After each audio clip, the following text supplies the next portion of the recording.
All right. Well, thank you again for all of our audience that is viewing our new show, The Unbreakable Show with Dr. Holt. This is a show for deep and brave discussions about the impacts of trauma and mental health and whatnot. And we know that trauma may not be your fault, but it is your responsibility to heal from your trauma, because if you don't heal from your trauma, you will bleed on people that didn't cut you. So I'm your host, Dr. Holt. We're excited about this new show, this new podcast, having these brave discussions about trauma and its impact on trauma. I'm a trauma doctor, better known as the traumatologist, the trauma crisis specialist, brain health specialist. And many of you guys know a lot of my work out in the nation in regards to work in education spaces, foster care, law enforcement, court systems, juvenile detention centers, and all of that. On today, because she's on the time crunch, so I got to get her in, and we're excited to have Dr. Tanya Coons all the way from Macon, Georgia. Let me tell you, she is truly a bad sister who's doing some awesome work in early childhood education. I wanted to have a special segment talking about early childhood trauma.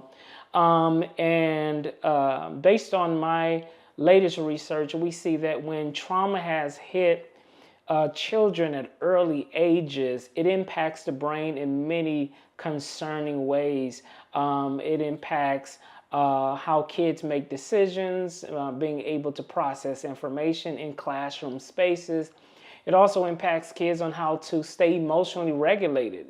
We see a lot of kids that had a lot of early childhood traumas have a difficult time having emotional regulation to manage their behavior. So these are the same kids that may be struggling with academic excellence, may be struggling with behaviors, and so therefore they're highly referred out of the classroom because of behavior. They're suspended more times than their classroom counterparts when a lot of early childhood trauma have hit the child. And early childhood trauma can look like different things, right? All children are not impacted the same. Some kids are struggling with abandonment, exposed to a lot of violence at a very early age, have seen friends and family members die to violence. A lot of kids have been impacted by domestic violence, have even seen their mother be harmed and bruised and battered because of a lover or whatever that looks like. Rejection, just living in poverty. I'm from the hood. So I know what early childhood trauma will look like among young people by poverty, not just having basic needs. You know, a lot of kids are not even, their stomach is growling when they come to school. They haven't eaten in a few days. And a lot of people don't understand that's so traumatic that, you know, your brain can't even focus on academics if your stomach growling. So just to throw on some things out there, I want you to go check out one of the books I wrote in regards to this, Trauma, the New Public Health Emergency in Education. The Blue Book is on Amazon. It's a great resource to go check it out. Without further ado, though, I got my sister. I call her my cousin. We're cousins. Yes. But she is an expert in her own right in education. She got this brilliant program she's doing with young people, and this is very important, the way she engage and show love and show care. And I always said that kids don't care how much you know until they first know how much you care. And before you can teach kids, you got to first be able to reach kids. Before you teach curriculum, you got to show that you care and build connection. And so been looking at Dr. Coons' program from a distance, where she's been doing some amazing work, and it has been very powerful. So without further ado, we got Dr. Tanya Coons with us. And so I just wanted to start out talking about, in your experience as a retired educator and doing some amazing work, do trauma impact the brain of children? Yes, indeed, trauma impacts the brain of children. And so, my years of experience, I have over 2 decades of experience in education. I still serve as an education consultant, helping leaders and teachers understand the power of trauma, but also the power of the instruction, engaging instruction that can help children come out of the situations that they're in. Trauma shows up in so many ways. As you noted, emotional regulation. There are some of our children who cannot. They're depressed. They have anxiety issues to the point of even shaking. This past week, I held an excellence engineering camp where we use virtual reality and AI to help children learn. And so, children put on goggles and virtual reality headsets, and they engage in workforce development kind of scenarios. The beautiful part of that is that the children are learning skills that they can use in their futures, but all and it's relevant to them. So, for example, they may be working on a dishwasher. Last week, they were able to work. My husband is the one who runs that side of the house, but they were able to, and my oldest daughter Alicia helps design those particular programs, but they were able to work on use AC and DC. They were learning about air conditioners. These are things that are relevant to the children right now. So there's automatic engagement with the brain. However, in moments where it comes time to read, which we do engage them in reading, you can see the anxiety. It's visible through shaking or clenching of teeth. Those types of behavior. Not only that, executive functioning. So trauma impairs their executive functioning skills. And so they're not necessarily able to manage their impulses like the average kid would be able to do, or their planning skills, being unable to plan ahead before something happens. So I was able to tell some children on this past week, look at me first before you blow up. Just look at me, and I'll give you our secret signal. And so it's little things like that that we can do to help our children to regulate, become regulated again, or to manage those impulses that just come so naturally for them.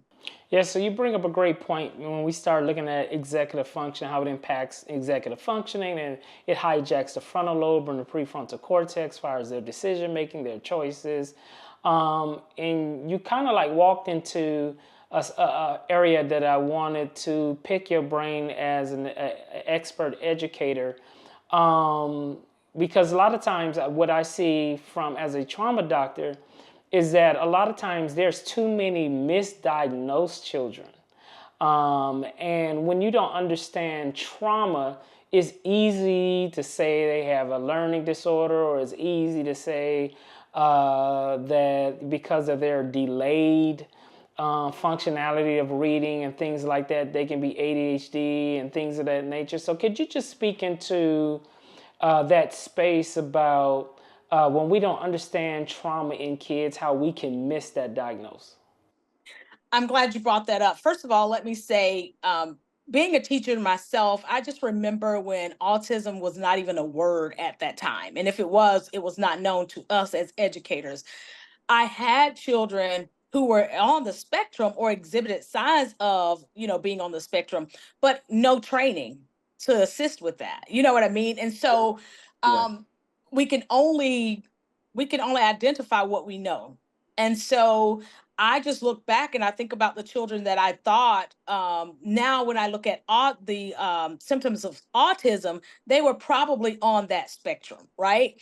But because learning disabilities was the thing that we knew, MIOD, those are the things that we knew. We could only identify those signs and symptoms that we saw in those areas.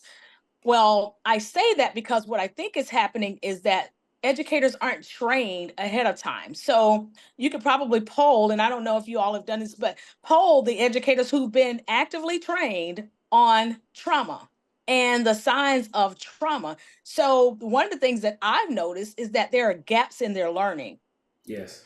I'll give you an example. There's a child who maybe the child is 12 years old, supposed to be in seventh grade, but the child is stuck in fifth grade. They've been retained two times maybe. Why is that? Because the child is transient.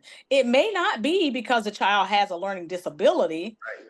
Maybe they're misdiagnosed there, but how would you know? Because of they've been so transient and there is no consistency in the learning, so the gaps exist. So what does the teacher do? They write up what they see. You see what I'm saying? And so I think there is a gap in our in the system, in that we don't have a way to track the children who are transient. Well, we have a way, but there's not this smooth transition between, okay, these are the kids who are transient. What are some of those gaps that may exist? Let's go on and front load so that the gaps don't widen.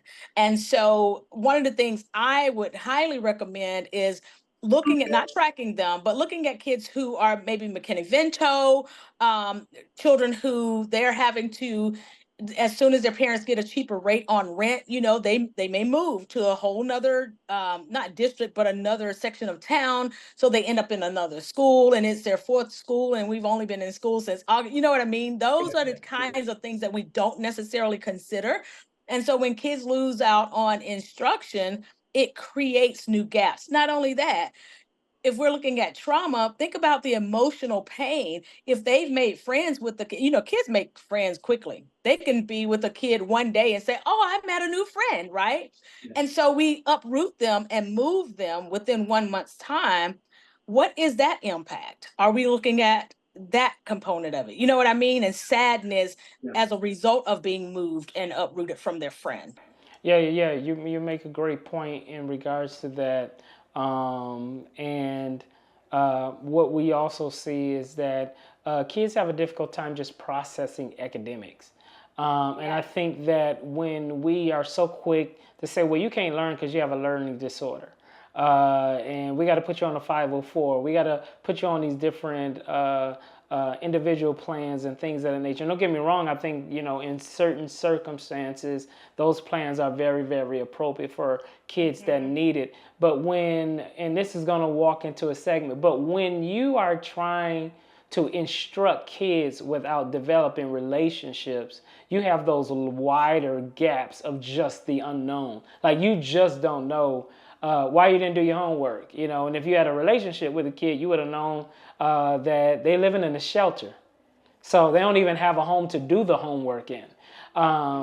Lacking the relationship on, their caregiver or parent recently passed away, and so this kid is grieving and haven't had a space to grieve, and we're harping on them without really making sure that those needs are met. So could you talk about the importance of educators developing a loving relationship with children, and what are the fruit that you have seen in classrooms when educators go that extra mile to know the child that they're teaching? So I'll start with that latter part of the question. Anytime there is a fruitful relationships, the children will literally eat out of your hand. Not that you want them to do that. They will do whatever you ask them to do. They don't want to disappoint you as an educator, as an adult. That's not their goal. And so when they know that you care about them, and care can be shown in multiple ways. There are children who want you to talk to them. There are children who want you to ask them a question. There are children who are wearing, they may not have the finest clothes, but they may wear what they see as bling bling and want you to say something about their shiny shirt. And so it's really a matter of paying attention to the individual child and providing that targeted, individualized support that each individual child needs. Now, I will say, because I still get on the ground and work with children, it's very difficult to do. It is very difficult to do. We have to be honest that that's hard work.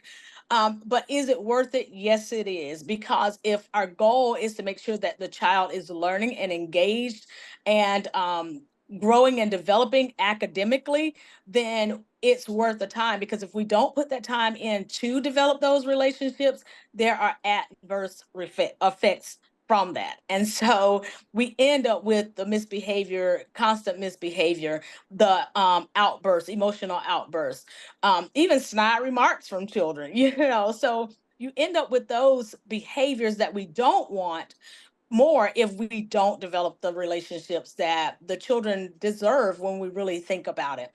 The other side of that is we have to think about the adults. I always say we're expecting adults sometimes to do things that they don't know how to do themselves. So the assumption is just because they're an educator that they came from a loving home, that they had loving family members, that they have love in their own homes. And there are educators who are struggling financially, they're struggling socially, emotionally, and then they're coming to school and they're expected to teach and help other children walk out of something that they themselves are unable to walk out of. And so that's the power of counseling and mentoring. This is awesome. So you're going into a lane that I wanted to go. So when we talk about trauma, we're not just talking about the early childhood traumas or the complex traumas of kids, but there's something called STS, secondary traumatic stress, that opens the door for compassion, fatigue, and burnout among teachers. So, and some of my latest data I'm showing is that a lot of teachers are burnt out in October. So we haven't even gotten to Thanksgiving. We haven't gotten to winter break. We haven't gotten to spring break. And I was just in a district in St. Louis doing some trauma work with a specific school district. And I had educators say right after Labor Day, they were zoned out. And I felt like, oh my God, how dangerous and concerning that is when the wellness of the staff is at an all-time low, and their stress and their burnout is at an all-time high. And so from an educator perspective, and you are a consultant as well, so you're in sometimes we're in the same spaces. Yeah. On a professional level. So so let's talk about that as a concern. How are teachers doing mentally and emotionally? So, just in general, when you look at the stats throughout the nation, teachers around this time, as you stated, they are burnt out. And why is that? I I do believe, I just remember when I was in the classroom, and let me tell you, we had high stakes testing, but not to this degree where, your school was ranked and you were put on a federal list or a state list as a result of failing scores. We didn't have that level of pressure. And so let's go back to what we were talking about earlier. If you have transient children and you already know that the school is made up of a lot of transient students, children who may be homeless, hungry, all of the things that we listed, right? That could put them at risk academically. And so we have 90% of our clientele is that, then what does that say for the teachers who are in that classroom every single day trying to educate children who are struggling, who may not have eaten that night, who may have experienced or witnessed domestic violence in their home the night before coming to school?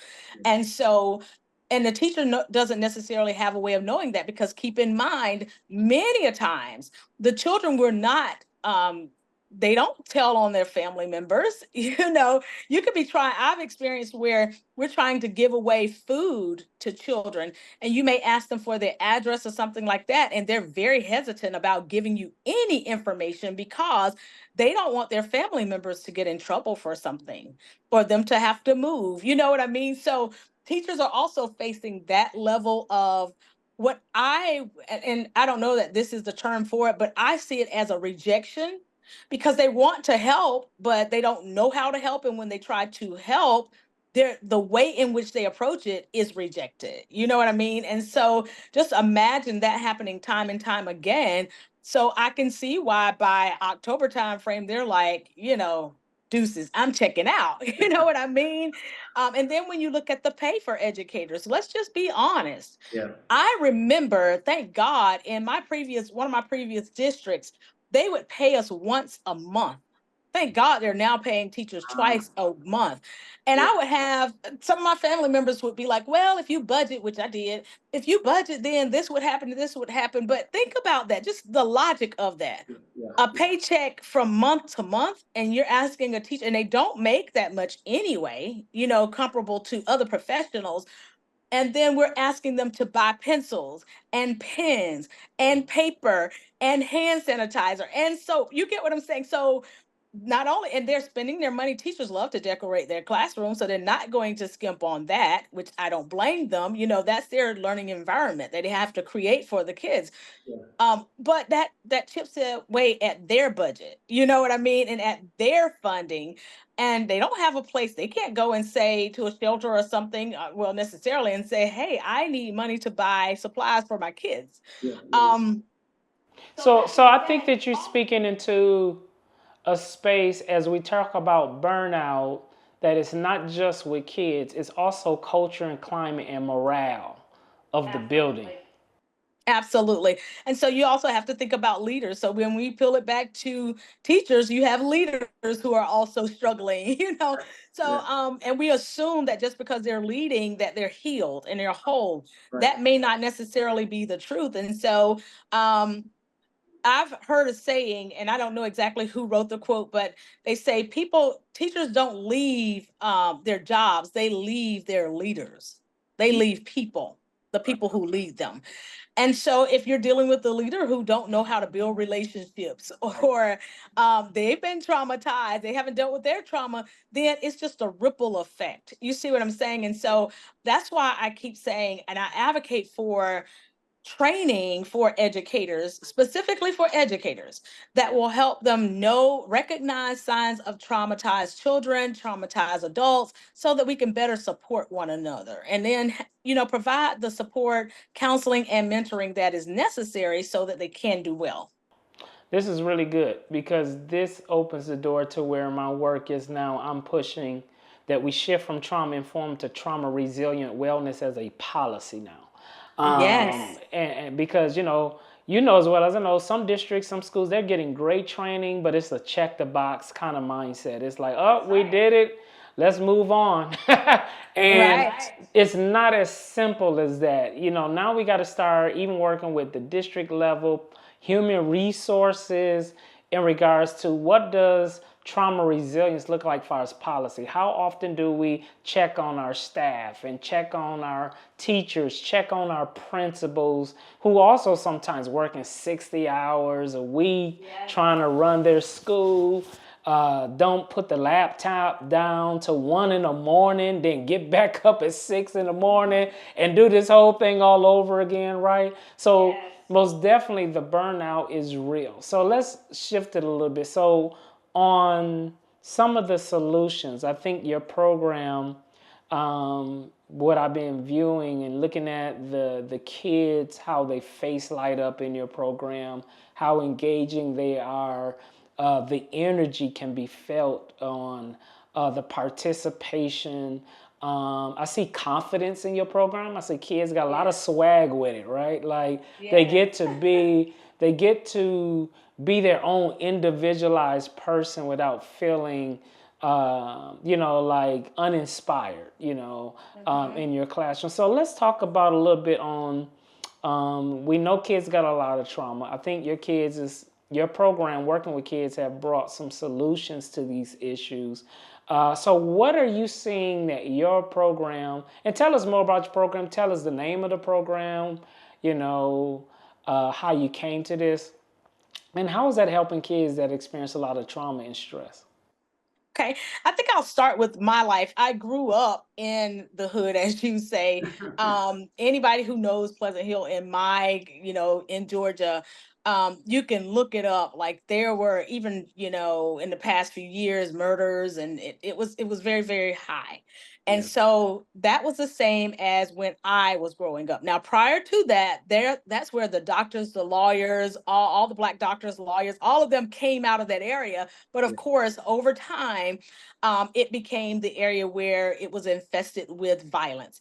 And so I just remember my husband and I, when we got married, and I didn't hear ambulances. Like to this day, sometimes I can hear certain sound and it just makes me jerk. You know what I mean? Like, oh my gosh. There are certain things that happen as a result of being in that environment. So I'm an adult and I know that these are not shots being fired, but if I hear a door slam, it's kind of a jarring kind of thing. Well, just imagine that for our children. who can't necessarily always process what's really going on. Everything sounds like a shot. Everything may sound like a person that's angry. Everything, you know what I mean? And so even when a teacher says, I need you to sit down, they may hear that as sit down. Right. So in our program, which is a product of Impact Educators, which is our business. My daughter's in my business. We created by God's design, because I've never taught anything less than third grade, which is interesting. But I knew that God was telling me to do something for the younger children.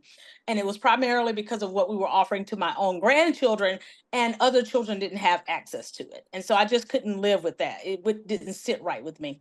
We have what my husband owns a virtual reality studio, and they use VR glasses, meta analysis. I'm sorry, meta glasses.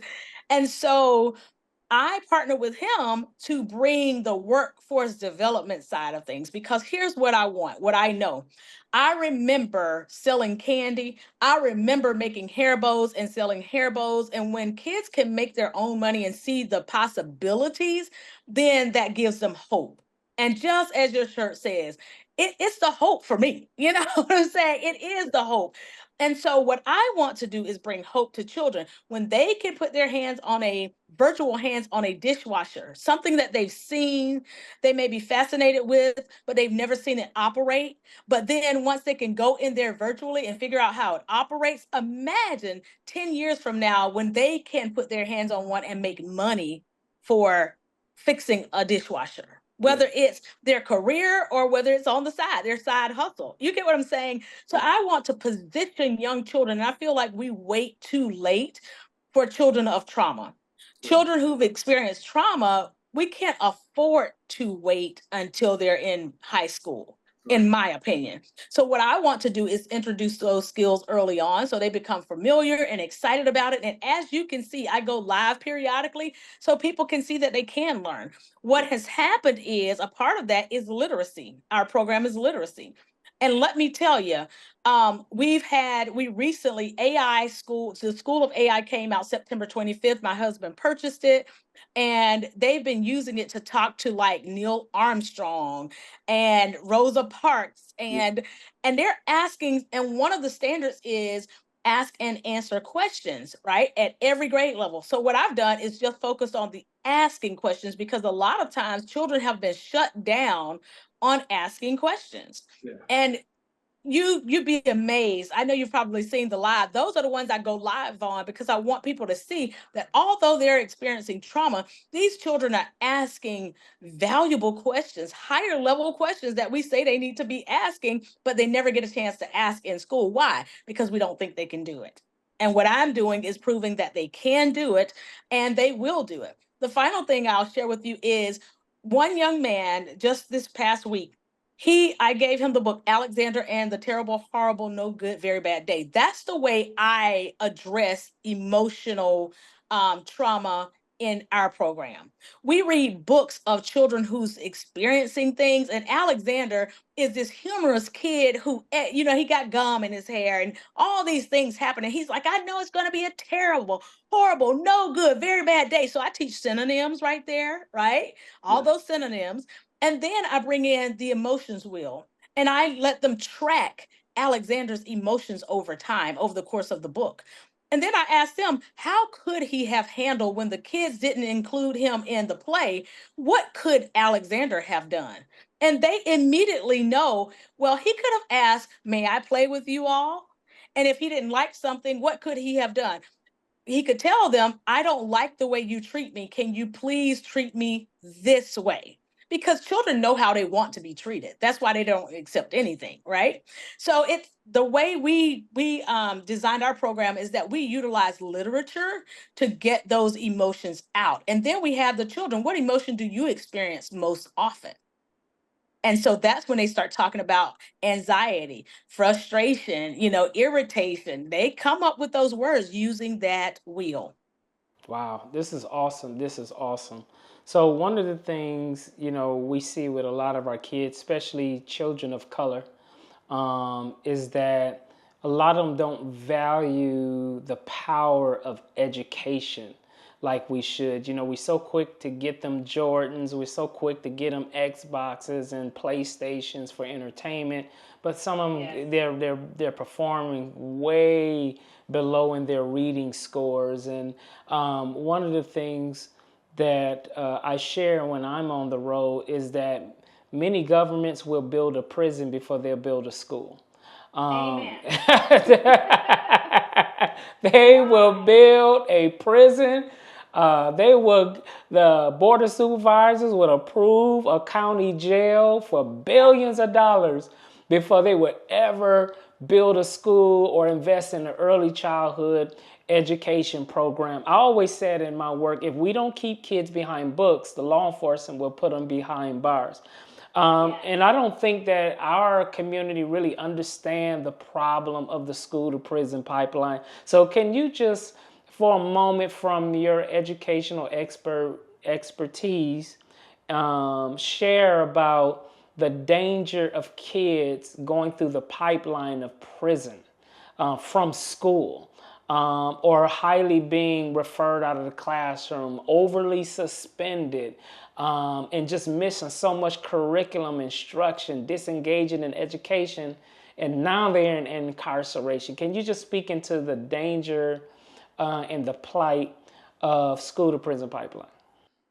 I'll start by saying if we don't pay on the front end, we will pay on the back end. And so, just as you said, we'd rather build a prison than to build an early childhood program. In that same way, schools who are doing well and doing well by serving children who are traumatized, who have experienced trauma, they don't get federal funding. They don't get, extra money to do that. It's the schools that are failing. It's almost like we reward failure. To that end, it is very important that our parents, our teachers, everyone knows, parents of color understand that if we don't get our children reading early on between kindergarten and second grade, it is very difficult for them to begin reading in third grade. Is it impossible? It's not impossible, but it's very difficult because at that point, children are having to read for information, read to decide whether or not the information is fact or fiction. It's not just learning to read and call words. They're having to comprehend this information, synthesize information, analyze different things, categorize different. So it's higher levels of thinking. And so when you talk about learning and thinking and reading, and it's too much. And most of the children shut down and they don't want to do it. In our work, I failed to say this earlier, but that young man, one of the young men that I went live on, his father said, and I quote, he doesn't like to read in front of other people. All I did was put him at a high top table and a high top chair, and he felt so important. And we called it the author's chair. And I asked him, I told him, I said, I want you to read with expression.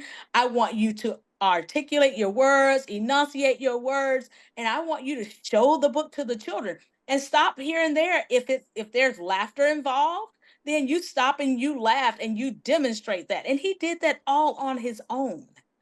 And so it was a way for me to also show adults and even parents, and that parent felt so good, about the fact that my son has stepped out of his comfort zone, and you said it, and built confidence enough to stand in front of 12 other children or sit in front of 12 other children and read aloud.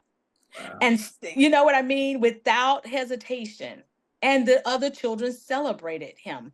That's the other thing we believe in. We teach them to celebrate one another. One kid didn't want to get inside the metaverse. And so my husband put the Oculus on. The child saw, he wanted him to see what's inside. And he said, no, no, no, no, no. Then he saw another child do it, which was his sister. And he said, can I try again? Well, that's what you usually don't get in class. You don't get the I failed the first time, may I try again? And so that's what we see consistently. They always want to try again with our program. Wow, wow. Listen, guys, this has been dope. This has been powerful. This has been very, very impactful to have Dr. Coons on the Unbreakable Show. She's doing some amazing work. We're getting ready to close out. Dr. Coons, I want you to share your information because you're a consultant. Maybe somebody heard you on the Unbreakable show on this episode and said, man, she'd be super dope to come in our school. Maybe our principal, our superintendent need to call her in, impact educators to come in. Let me tell you, her daughter, Alicia, is super powerful too, doing some amazing work. A professor at a college, just doing some amazing things. I love them. I'm a little biased, obviously. I love them. We love you too. But make no mistake, they is gangster in this work.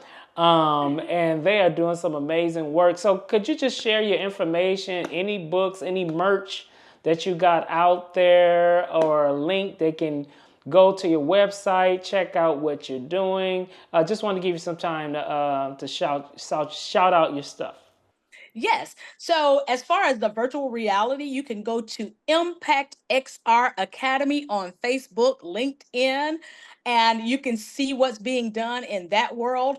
As for Impact Educators, which is the consulting, and by the way, Impact XR is a nonprofit organization.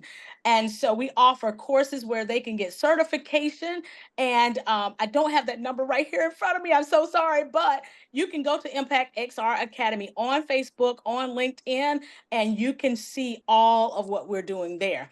Also, you can look me up on Facebook, Tanya Coons, and there you will also see the work that I'm doing. But finally, you can go to Amazon. I am a published author of the book, and I have it right here, The Vision Challenge, a step-by-step guide for youth and young adults building a vision board. And they can build a digital vision board or a manual vision board. And you can go and order that book. I would love to come and help your students, your teachers, your leaders.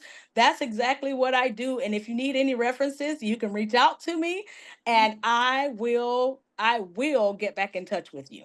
All right. Thank you so much, Dr. Hope, for this opportunity. Yeah, Such a yeah, yeah, pleasure. yeah. You had me on yours. I said I got to get you on. As soon as I got started, I said I got to get Dr. Coons on the Unbreakable show. Surely, this is the first. It certainly won't be the last. I see us doing some great episodes in the near future, bringing you back.